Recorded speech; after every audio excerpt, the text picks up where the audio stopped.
Okay, go ahead. We retook her x-rays just because of the way she always breathes. She seemed like, she may be breathing even harder today. But honestly, her x-rays, they're not that bad. Her heart to me seems like it might even be a little bit bigger than it was before when she was here last month.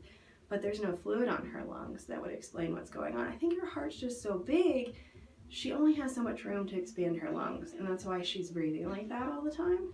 And her abdominal x-rays weren't really that bad either, but we sent those to the radiologist. We did our blood work because we took that stool sample that you gave us and we also looked at our own, and she has frank blood in her stool. It's not just dark. We pulled some that was just straight blood too.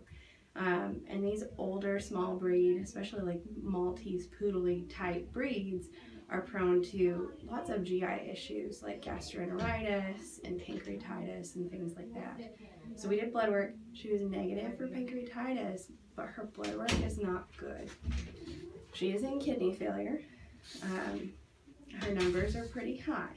So we look at 3 things for kidney failure. The number 1 thing we look at is called creatinine, and it needs to be between 0.3 and 1.4. It sounds like it's not that high, 2.7, but that is. It's a significant elevation. But something that we see when they've had kidney failure going on is their phosphorus goes up. We want that to be between 2.9 and 6.6. Hers is almost 12. So we know that we have a significant issue with our kidneys, and her other value is high too. BUN, we want it to be between 7 and 25, and hers is 99. So when we look at those 3 together, we know we have a pretty significant issue with our kidneys. And one of her liver values is also pretty high. It's about triple what we want it to be.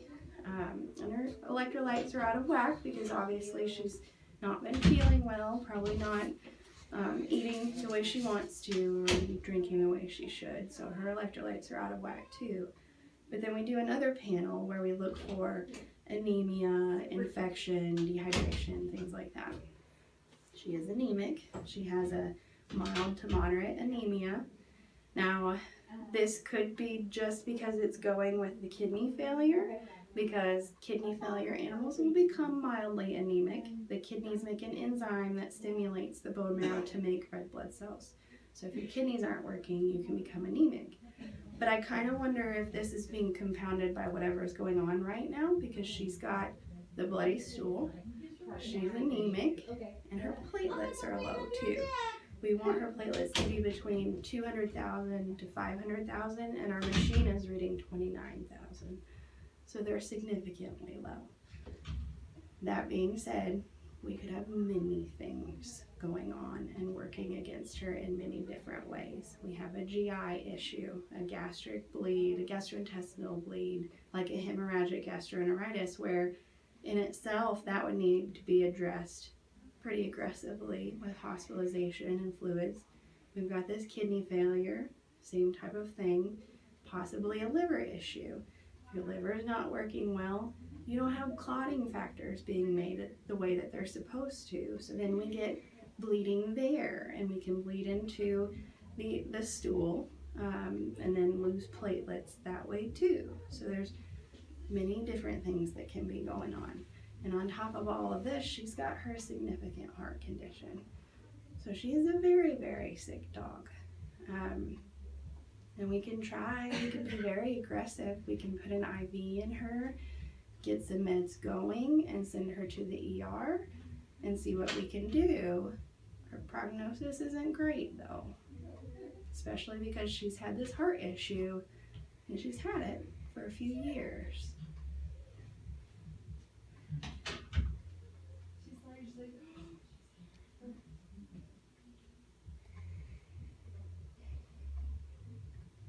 Do you think that, hospitalizing her and taking her to the ER is something you want to do? Um,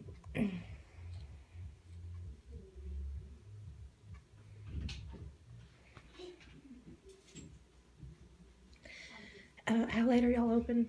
We're here till 6.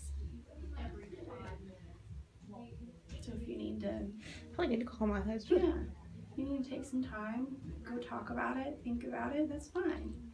Um, and I never, you know, I don't want to say that there's no chance because there is. It's just when you're making your decision, you have to understand she has a lot of things working against her, not just one. Um, if she came in here and had just hemorrhagic gastroenteritis, I'd say, let's put her on the fluids, let's do all these things, in a couple of days she'll probably be okay. Or if she came in here and just had kidney failure, I said, let's put her on fluids for 48 hours, get her kidneys going again. We've got multiple things, possibly a liver issue in her heart. How did this just pop up over 2 days, though? I just These don't. things normally do happen pretty fast. What do you mean? How can that happen so quickly? It does. We see it every day. We had a dog just in here yesterday that he was 10 years old and he was a big dog and he'd been completely healthy, never had a health issue in his life. And he passed away yesterday. He became very, very ill, just like her. When things go wrong with your major organs, your kidneys and liver, these things happen fast. They just do. Has she gotten any other medications like aspirin or Tylenol or anything like that? No. Nothing? I gave her watered down Gatorade last night Yeah. through a syringe. Yeah. But no, I mean, we don't even keep aspirin around. Yeah. The Gatorade's fine. That's not going to do anything. So why didn't she want to eat or drink? Well, I mean, I can look at all the things that are going on with her. Kidney failure alone, if your kidneys aren't working, all these toxins build up in your body. You don't feel good when that happens. You feel nauseous. We have a very hard time getting our kidney failure patients to eat, to the point that we start putting them on appetite stimulants because they don't feel good at all. That's why they don't want to eat. Liver's the same way. And then if you have an issue that's causing a hemorrhagic gastroenteritis, her tummy does not feel good from that. So essentially, like, is she going to be able to eat ever? It's not that she can't eat, it's just, are we going to be able to turn all these things around enough to where she feels good enough that she wants to? And I don't know, we might, but we might not be able to. We have to be very careful with treating these things like the kidney failure and the gastrointestinal issue. Those things require fluid. They need IV fluids to turn around, and high rate IV fluids. Well, she's in heart failure. She has a huge heart and she requires her furosemide. So then Overload her heart with fluid. You're getting all, yeah. You know, you fix the kidneys, fix the gastrointestinal system, you can overload her heart. That's why her case is a lot more complicated. Is she suffering? Right now she seems okay. I mean, she sat in the kennel and she's watching us work and she's up and she's barking at us, but that's what Dolly always does when she's here. I mean, she acts fine, but you can tell that she's struggling, definitely. Because she seems so miserable lately. Yeah. These illnesses definitely they make you feel bad. I always tell people I don't look at it as a pain thing. I look at it as like you have a terrible flu. You're sore all over, you have no energy, you don't want to eat, you're nauseous and weak, just feel bad.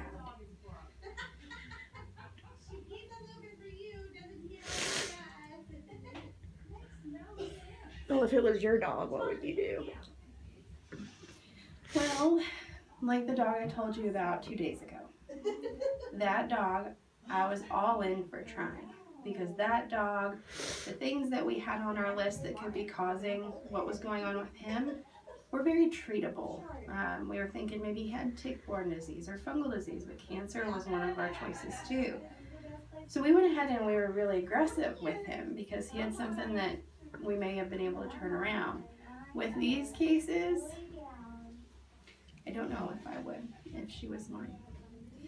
just because you take a chance of leaving her in the hospital, and this is not just going to be tonight. If you go forward, it's probably going to be at least 48 hours of her going back and forth from us to them, if not more.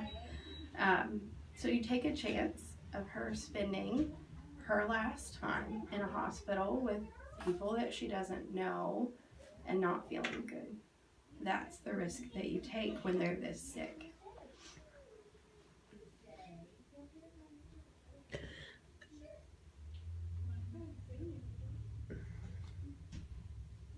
Can she be put down at home? We do that. Do you live close in Mono? Okay. I mean, we do that. It's just we have to have a time when we can do that. I need to look at our schedule and see if we're going to be able to leave with you and go do that. I know that we have a lot of appointments today, but I think that we have from like 4:30 to close. I don't think we have anything. So what we could do, we always put an IV in their leg. So we know 100% that we have that venous access and it goes very smooth. So we would put her IV in here and then let you take her home for a couple of hours and then maybe come to your house after we get these appointments done and do it that way. And it is very peaceful and it is very quick.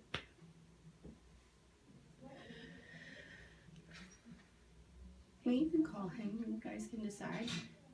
That's fine. Okay. Okay. Then you can go outside if you want to. Okay.